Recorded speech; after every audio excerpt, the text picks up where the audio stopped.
step into time dilation.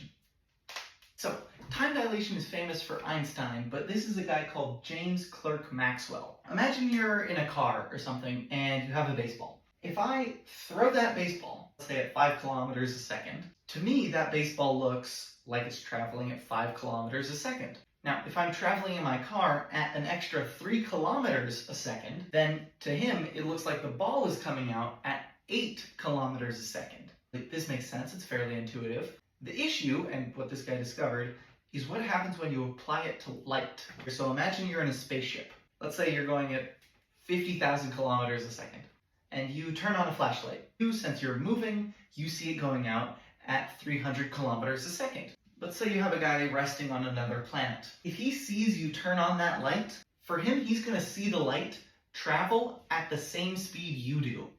And that makes no sense. The really cool thing that Einstein does, we're going to move on from this guy and go into Einstein's work now, is he's able to rationalize these two things. Imagine we have two mirrors next to each other. We've spaced these two mirrors 1 meter apart. We have a beam of light going up and down. Now, the time it takes for the light is 2 meters, because it has to go up and down, divided by the speed of light. What happens if we are moving? Well, doesn't that kind of look like the Pythagorean theorem? Now we have ct, which is basically the speed of light going that way, and we have vt, which is basically how much we've moved. So what we did here is we isolated for capital T. Now, there's an issue here. Capital T is just going up, but remember, we need both up and back down. So for our total moving frame of reference, Tm is going to be equal to 2 capital T. For now, let's focus on this equation we have right here. To get t equal to tm, we need to multiply everything by 2. So that gives us this brand new equation. He pulled c squared out of this and he wrote it up here. Does this look familiar to you? It's our formula for the stationary time. So what Einstein just proved is that your time moving depends on your velocity compared to your time stationary.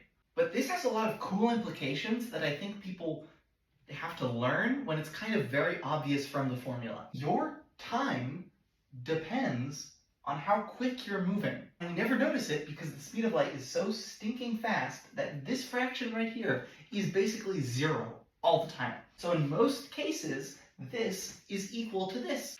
Unless you're dealing with some crazy fast speeds like near a black hole, in which case time changes. This kind of shows us why we can't go at the speed of light. So imagine we go at the speed of light. So our velocity is c. C squared divided by c squared is 1. So it's 1 minus 1, 0, 0, square root of 0 is 0. But then we're dividing by 0. And we can get to E equals mc squared from this.